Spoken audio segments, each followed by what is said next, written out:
Well, we are talking about the Bhagavad-gītā verse number 33, 34 and 35 from chapter number 3. So this is a very practical verse which explains about some of the day-to-day questions that we get with respect to performing our duty. You see, Arjuna had a lot of questions with respect to his duty. He was not very sure what has to be done and what is supposed to be done and what is not supposed to be done. Arjuna's question is whether he must fight the war or not fight the war. And Arjuna is proposing that he does not fight the war. So let us see this verse.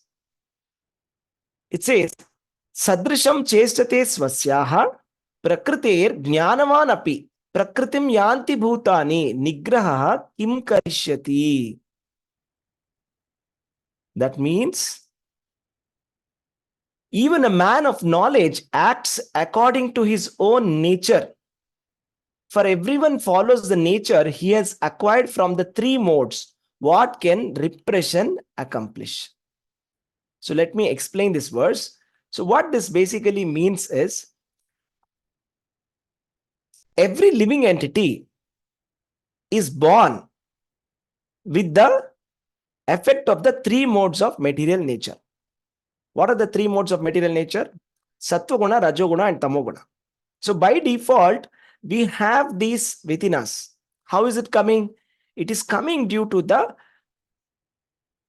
connection with the material nature. Since time immemorial, we have been associated with the material nature from a long time, because of which we have acquired certain nature. Even though the soul is supposed to be pure, the soul is just like the sky. So within the sky, if you keep some object, the object is not supposed to affect that sky. But because we are infinite as small, Krishna is infinite. We are infinite as small. We are like a spark. Fire is very powerful, but a spark is not as powerful as the fire. Right? A spark can be extinguished, but a big fire cannot be extinguished. So similarly, the living entity has somehow acquired these three modes of material nature. And based on one's nature, the prescribed duties have been given in the Vedas. So what are these prescribed duties? That is Brahmacharya, Vanaprastha, and Grihastha and Sannyasa. So one gradually goes towards Brahmacharya and towards a Grihastha life, that is towards a family life. And there are four occupational duties, Brahmana, Kshatriya, Vaishya and Shudra. So based on one's nature, Prabhupada calls it psychophysical nature. Psychophysical nature means based on our mindset, based on our body type, we have certain nature. And based on our nature, there is a dharma that we are supposed to be doing.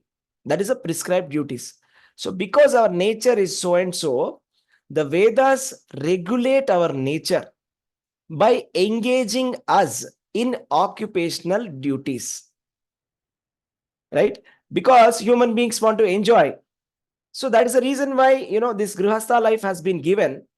Grihastha life is a family life, which is a regulated sense enjoyment. Brahmacharya is very strict sense control. Sannyasa is complete renunciation of fruitive activities. Vanaprastha is the transition stage from Grihastha to Sannyasa. So this is all very scientifically and very logically designed systems. So if we try to artificially repress our nature, it is not going to work. Okay, I'll tell you one story. This is from Panchatantra. There was a jackal. And that jackal, one day, it was just going around and it saw some human beings. And there was a blue color paint that the human beings were using for painting. So this jackal somehow jumped into that paint and it got that blue color. And then once it came out, Everybody started to see that, oh, this is a new animal.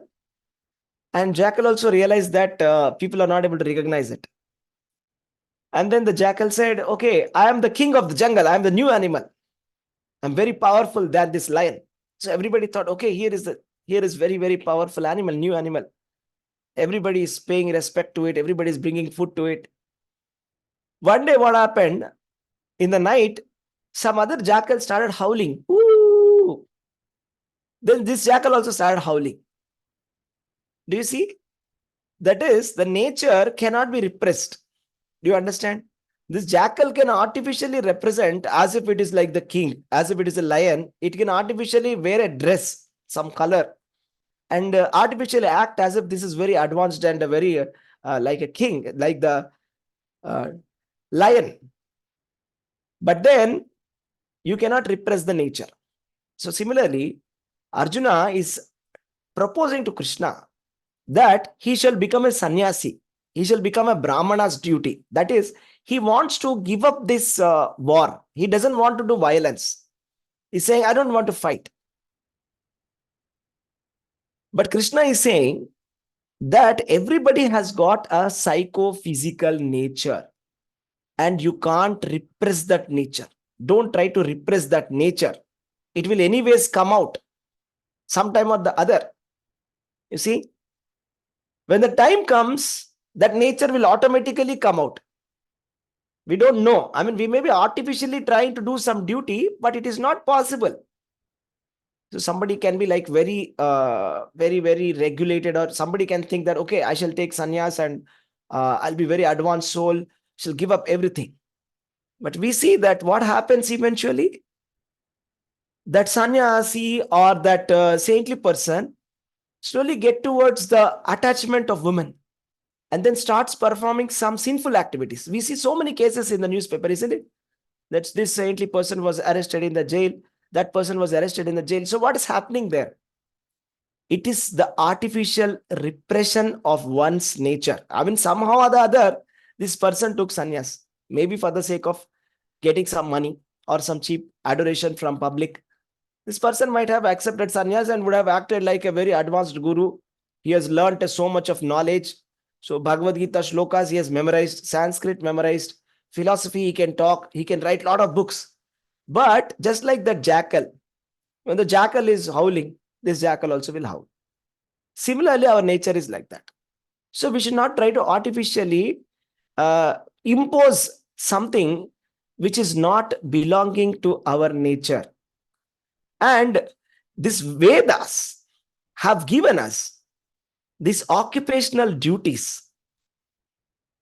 And they have given us rules and regulations. Rules and regulations are there. How to conduct student life. What are the rules and regulations a student should have, a brahmachari should have? How we should conduct ourselves in front of a teacher. How women are supposed to conduct themselves. How a family life must be led. How the husband and wife must conduct each other. How the husband and wife must conduct their family life. How the retired people must behave. How the sannyasis, what are the rules that sannyasis must have? These are the material duties. Apart from this, we have the spiritual duties. The spiritual duties are given by the spiritual master. So, for example, the spiritual master, Srila Prabhupada, instructed us that we wake up in the Brahma Muhurta. So, that is one rule. These are the rules and regulations. He is saying, okay, do Mangalarti, chant 16 rounds, follow the 4 regulative principles. So, these are the rules given by the spiritual master. These are the spiritual duties. We have material duties, we have spiritual duties. So, all of this has been very logically, scientifically designed, and these are all proven techniques, and these have been used since time immemorial. It's not a new invention of the modern society.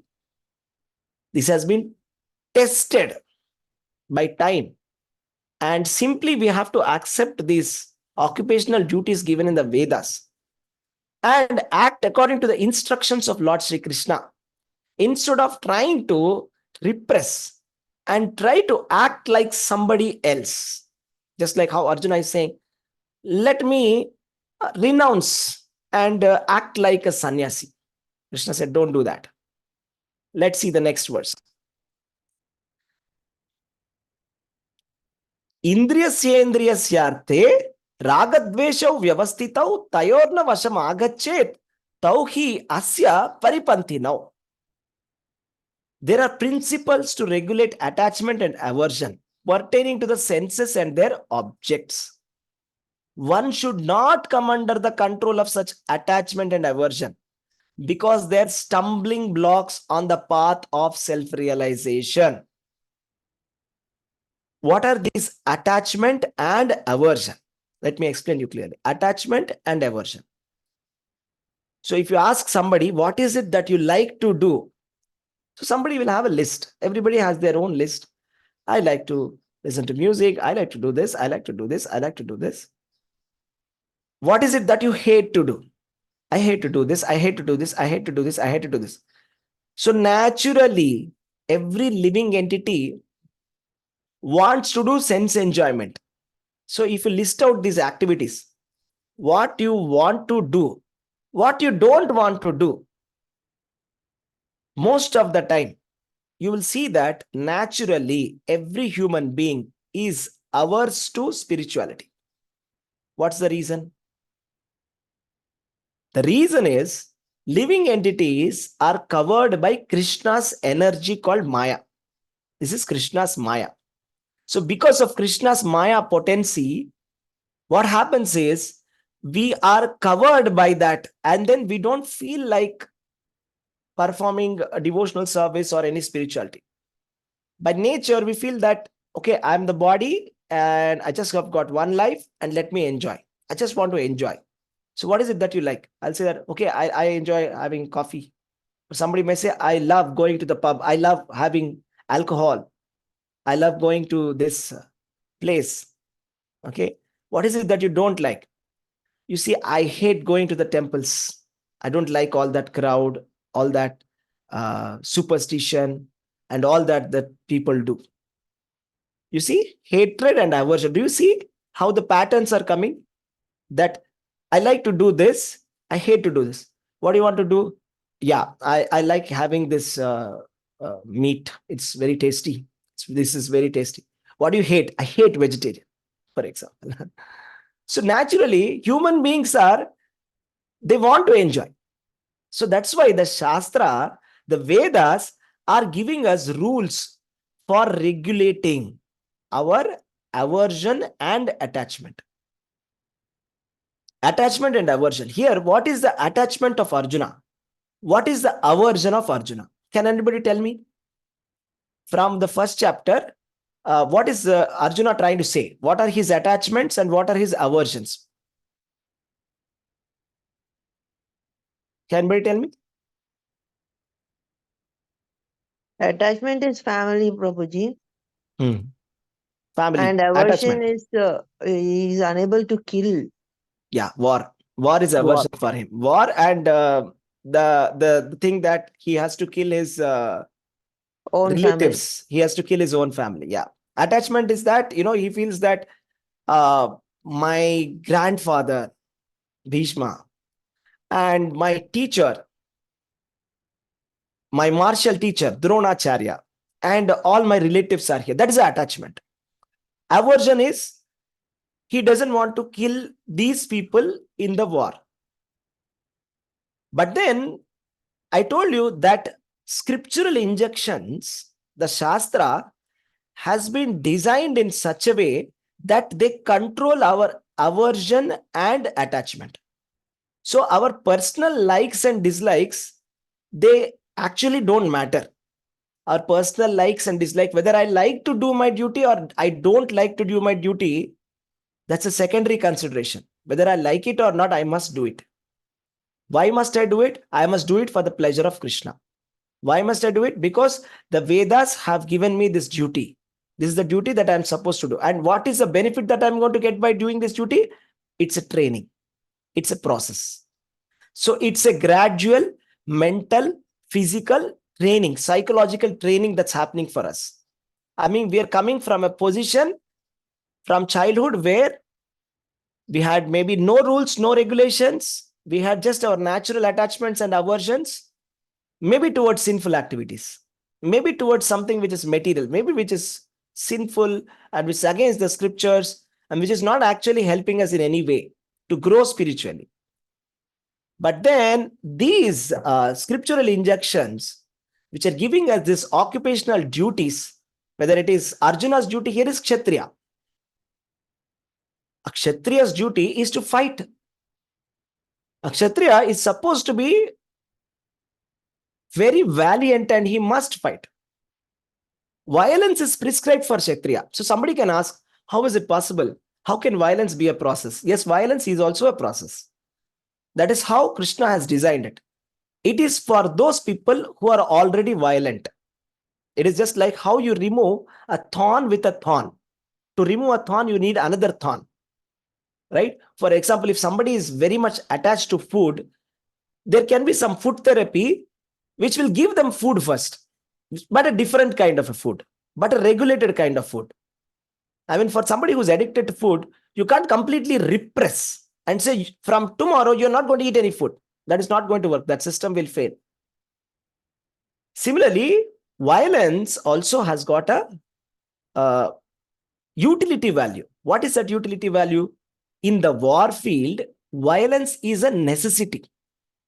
So if the enemy is standing at the door of your fort, let us say you are in a fort and all your citizens are there inside the fort. Your enemy has come with all the army and is ready to completely destroy the kingdom. So if you're a little bit careless, the enemy is going to enter inside the fort, kill all of the royal family and kill all the citizens and loot them. So it's going to be a very havoc. So in this case, the king is supposed to fight very strongly. Just take a look at the invaders, the invasions that have happened to India. Why did they happen? So the kings are supposed to defend very valiantly. They're not supposed to allow the enemy. There must be no compassion on a war field. So those people who are in the mode of passion, they are the Kshatriyas. So for them, they are already in mode of passion. They are very aggressive. Okay, they want to show that they're very valiant. They want to show off their power. They're power hungry like that. So for those kind of people, this kind of duties are being given. Kshatriya duty. That yes, you go and fight. Actually, Veda is actually encouraging, go and fight. Don't be non-violent. If you're a Kshatriya, you must be violent. You cannot be non-violent. Okay, go and die in the war field. Kill or die. That's what the Vedas are saying. So this is one process. So this is the process. And Arjuna is a Kshatriya. He's supposed to be fighting. He's not supposed to be compassionate. He cannot have this kind of aversions, personal likes and dislikes. So for example, let us say that we post some army officer, let us say on the China border or something. Okay. Let us say that he says that I like Chinese. I like Chinese food. I like Chinese people. And then he's on the army field taking the gun and he say, okay, go and fight. He said, no, I like Chinese. This is attachment. It's not allowed. No attachment or aversion is allowed. I hate this. I hate to do this. When my officer says go and fight, I hate it. I hate to follow the orders. I just want to do the way I want to do it. This is not allowed. So the example of a Kshatriya has been given because it's a very powerful example. Okay, we can understand it very clearly. But it is also applicable for all kinds of occupational duties. It doesn't necessarily mean that, okay, I'm not a Kshatriya, so Bhagavad-gītā is not applicable for me. The idea is Arjuna has got a certain occupational duty as a Kshatriya and he's supposed to fight, and he's having difficulty right now in the war field because of his personal attachment and aversion. And Krishna is telling, you cannot repress yourself. You can't repress your nature and artificially try to be somebody else. It is better you surrender to the process. You surrender to the process of the Vedas, Varnashrama. The rules and regulations have been given in the Shastras. That how you are supposed to be. Right? So, like this, the rules and regulations have been given. For example, you see, man and woman, they like to associate with each other. So that is a natural tendency of the nature. So, but if we do not follow the scriptures, so what happens is that there'll be a free intermingling of all the men and women. So that just like how it's happening in the West, there's no commitment, there's no marriage. Of course, they've got some kind of rules which they have made up, okay, as a part of the relationship. And if they don't like the partner, they'll just change the partner. And they keep doing that all their life. This is not going to help somebody grow spiritually. Actually, from where we started, from our birth, and by the time we are leaving the body, how much purification has happened? How much of karma we were able to extinguish? How much of pious credit we were able to earn? How much of our sinful activities we were able to remove? That is a transformation, right? You're starting from a point, you're exiting at one point, there must be some transformation. And based on the transformation, your next body is determined. This is called progressive life, isn't it? That you start from one point and you go to another point which is better than the starting point. And at the end point, whatever nature that you have, you're going to get a body based on that. So this is like a gradual process. Somehow or the other, the living entity is stuck here in the material nature. We are stuck in this cycle of birth and death. Now, somehow or the other, we need to purify ourselves and go back to the place where there is no birth and death. So for that, it can be a gradual process through Varnashrama. Varnashrama is a very gradual process, like where you are trying to purify yourself through the Grihastha through the each and every ashrama.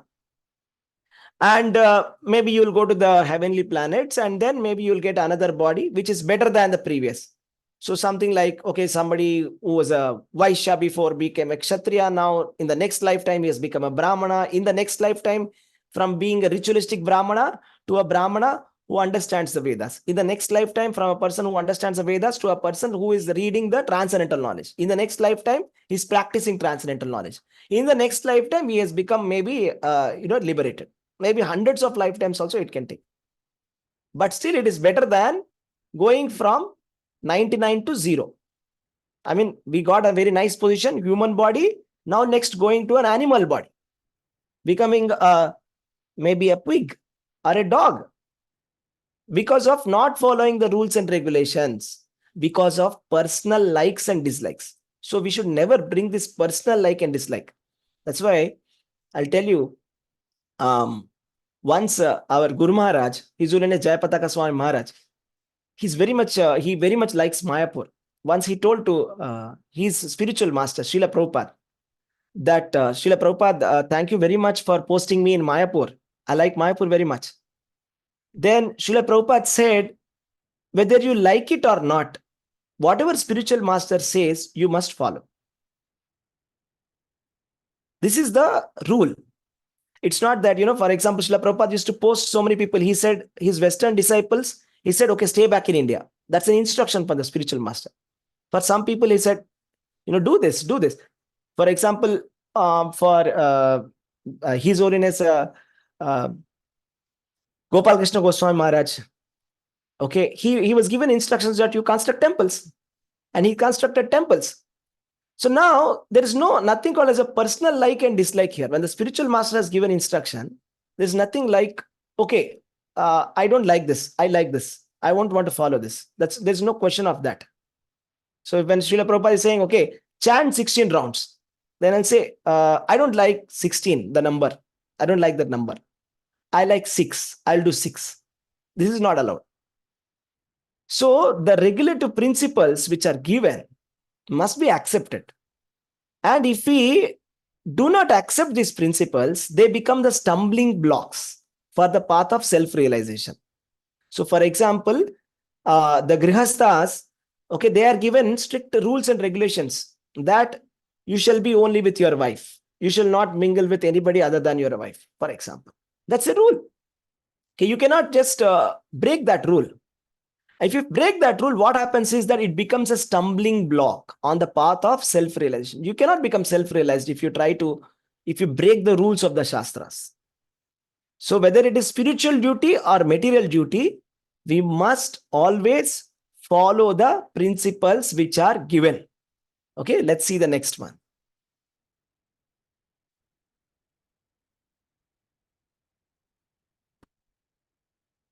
Shreyan swadharmo vigunaha paradharmat swanushtitat. Swadharme nidhanam shreyaha paradharmo bhayavahaha. It is far better to discharge one's prescribed duties, even though faultily, than another's duty perfectly.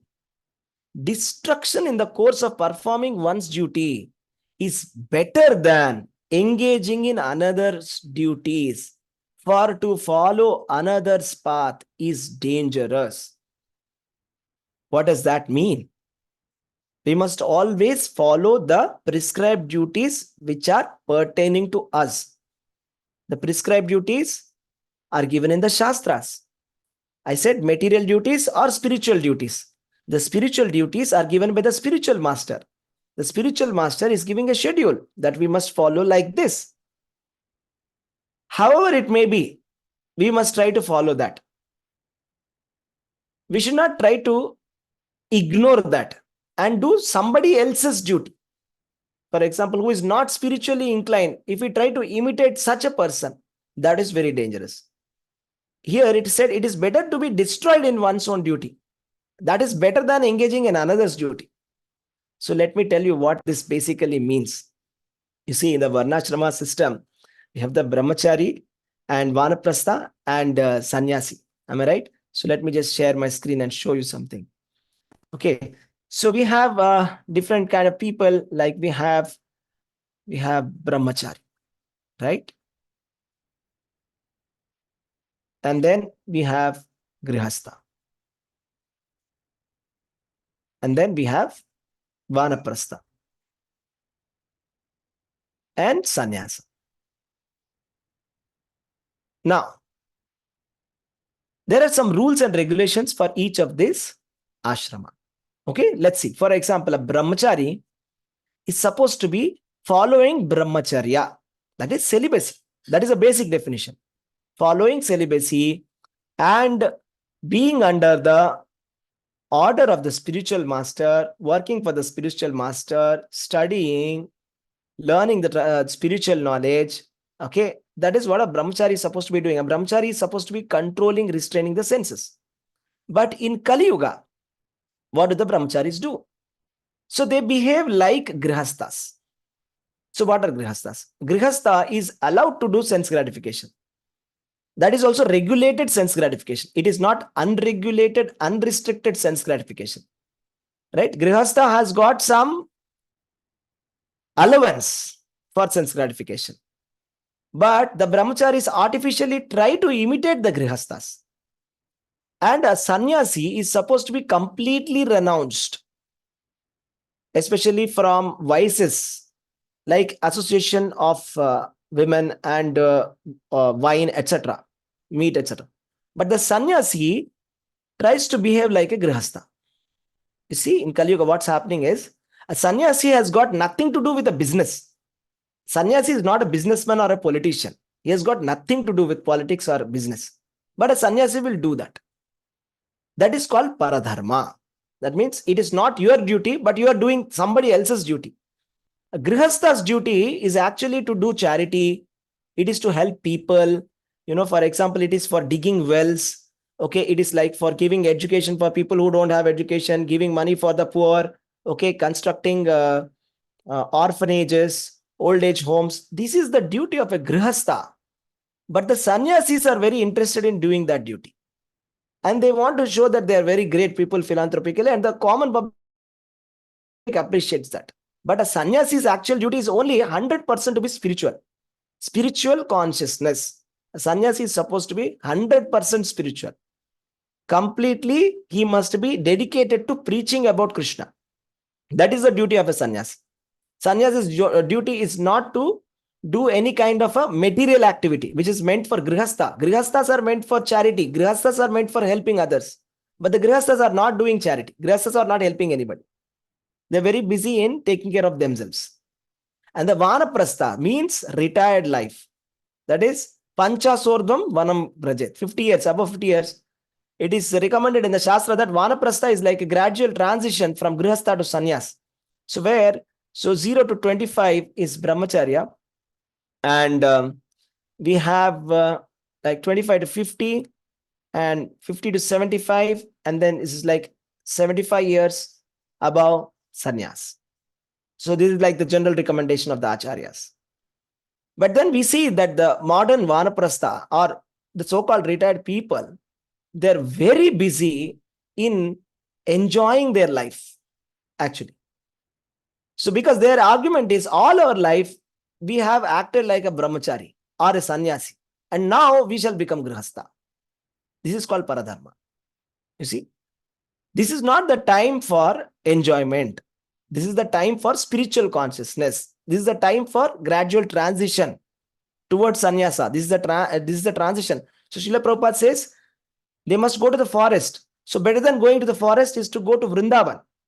They're supposed to go to Vrindavan or any holy land and practice Krishna consciousness very seriously. Reduce the material attachment of the family. So these are the rules and regulations. But if you ask them, they will say, no, I like to eat masala dosa in Udupi hotel. This is called attachment and aversion. So your personal likes and dislikes are not important. What is important is we follow the rules and regulations of the Vedas. Okay, so that is important.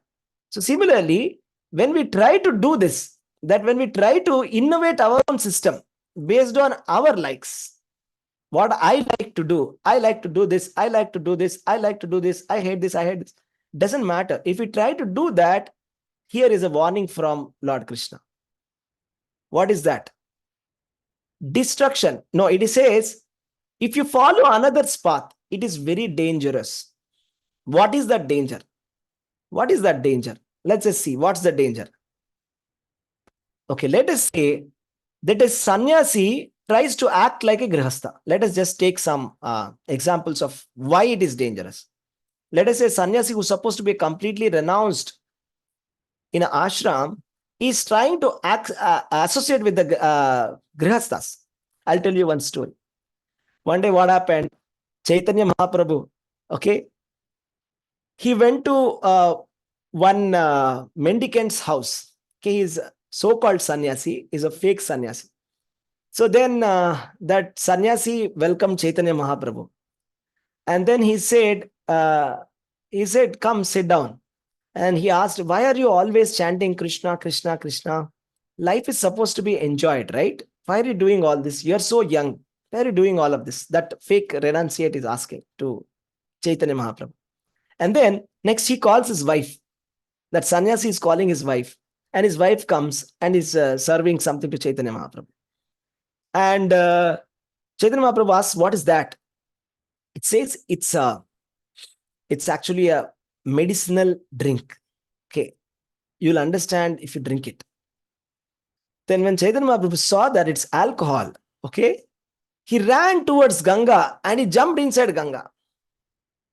Okay, so I mean, here there is a sannyasi, that is a fake renunciate, who is having a wife, drinking the wine, right? And telling Chaitanya Mahaprabhu to drink the wine. So this is called, doing others' duty, right? So this is very dangerous. This is very, very dangerous. So what will happen is, this person, the sannyasa, is actually supposed to be a renounced order of life that is also meant for purification. Sannyasa order, renounced order of life, is meant for purification, so that it may lead us towards liberation. That is the idea. But then by performing sinful activities, there is no chance of purification or liberation, but it will go towards bondage, and it may even go towards animal body also. Okay, so that is the danger. You see what's happening? So if we take this very lightly, the system of spiritual consciousness very lightly, then what is going to happen is, whatever human form of life we have got, okay, 0 to 100 years, okay, maybe something, maybe here or here or here, whatever it may be, whatever lifespan that we have got is meant for tapasya. It is meant for purification. And we are supposed to follow the rules and regulations of the Shastras and the spiritual instructions. These are the material duties. What I spoke about is material duties. This is material duties. Okay, spiritual duties are given by the spiritual master. The spiritual master gives the spiritual duties. For example, let me just show you what are the spiritual duties that Srila Prabhupada has given. Let's try to see that. So Srila Prabhupada said that everybody must follow 4 regulative principles. Okay. What are they? Like no meat eating. Okay. And no intoxication. Right. And no illicit relationships. And no gambling. Okay. But if somebody is ignoring this, then it is paradharmat bhayavaha. That means they are getting into a very dangerous position. What is a dangerous position? If somebody is engaged in meat eating, actually it is said life for life. If you kill a life, if you kill one animal, then that animal has the right to kill you and eat you in the next lifetime. So that means we become the next meat for that animal, for that human. That animal will become human, we will become that meat, and we will be on the plate of that human being. Intoxication is actually sinful activity. Illicit affairs, we lose our austerity. Gambling, we lose money and everything in gambling. So gambling also very bad activity. 4 regulative principles. So these are the spiritual duties, the instructions Prabhupada has given. Okay. So like we have to rise early in the morning, Brahma Muhurta, and we have to perform Mangala Arati. Okay. And then we have to chant 16 rounds of Hare Krishna Maha Mantra. Okay. And we are supposed to read these books, Bhagavad-gītā, Srimad Bhagavatam, and follow Ekadashi, like that. Okay. So we may feel, oh, what is all this? 100, what is all these rules? Rules. I hate rules. I hate rules. That is called aversion. We should not hate rules. They are actually meant for our freedom. They're helpful rules. Okay. So that's why they're called 4 principles of freedom. They're not something to be hated. Okay. They're good for us. They're very good for us because they're, it's like poison in the beginning, nectar in the end. That's what Krishna says in Bhagavad. Poison in the beginning, nectar in the end. So in the beginning, we may feel it's so difficult for me to get up early in the morning. I can't get up in the morning. I mean, I cannot get up. Let's say somebody saying, I can't get up before 7. So on Saturdays, Sundays, I have to wake up, sleep till 9, or else I cannot. I feel like sleeping. Especially in winter, it's very nice, cozy to sleep. So, but this is personal likes and dislikes. By ignoring the instructions, we are losing an opportunity. So the rare form of human form of life, which is meant for self-realization, which is meant for getting the love of Godhead, very easily, the easiest thing, actually Chaitanya Mahaprabhu is giving very easily. This Krishna consciousness is supposed to be the easiest process. If somebody is going to say, no, these rules are very difficult, I can't do it, let me wait for the next yuga, then in the Satya Yuga, the expectation is that one must perform austerities for 10,000 years, 1 lakh years, 10,000, 1 lakh. In Kali Yuga, whatever pious activities you do for 1 night, that is equivalent of 10,000 years in Satya Yuga. So if somebody is saying, not now, not this lifetime, let me enjoy, then the next lifetime is going to be more worst. So this is like the easiest paper for going back to Godhead. I'm saying if we have our goal clear that I want to go back to Godhead, I want to get love of Godhead, then we have to take this. If we say that, no, I don't care, it's okay for me to repeatedly be born and die, it's okay for me to suffer, then we must ignore. But that is dangerous. Krishna is saying that's dangerous. Don't do that. Okay. So that's what we saw today. Let me quickly summarize what we have learned. So to summarize, we should not try to repress, and we should act according to our nature. And our nature, spiritual master will determine, and he will recommend our occupational duty, and we have to act according to that. We should not try to act artificially as something else. And our personal attachments and aversions towards senses and objects are always there. That is natural, and that is because of Krishna's Maya, that is naturally there, and it is not something to be proud of. And we should come out of that attachment and aversion, because they are actually stumbling blocks on the path of self-realization. They are going to block our self-realization, and they are going to cause us infinite suffering and repeated birth and death. So we should avoid that by following the Shastras. It is therefore better to discharge one's prescribed duties. It's okay if it is faulty also, it's okay. But better not deviate from it and give up. If we give up, then it is very dangerous. And we will completely lose all opportunities. And again, we'll be put in a waiting queue for another some millions of years to get another human body. So we have to go through the evolution, starting from a plant, tree, fish, everything, all the 84 lakh species of life, and then we will get the chance. So we should not ignore these instructions. Okay. So thank you very much. Hare Krishna. If anybody has any questions or comments, please feel free to ask. Hare Krishna. Hare Krishna, Prabhuji. Very beautiful class. Very crystal clear, hitting the target. Hare Krishna, Prabhuji. Thank you, Mataji. Hare Krishna. Hare Krishna, Prabhuji. Thank you, Prabhuji. Thank you very Krishna, much. Prabhuji. Hare Dandavad Krishna. Hare Dandavad Hare Prabhu. Krishna, Prabhuji. Very nice, Dandavad Prabhuji. pranam. Thank you, Hare Prabhuji. Krishna. Hare Hare Krishna. Dandavad pranam to everyone. Dandavad pranam. Prabhuji, Dandavad.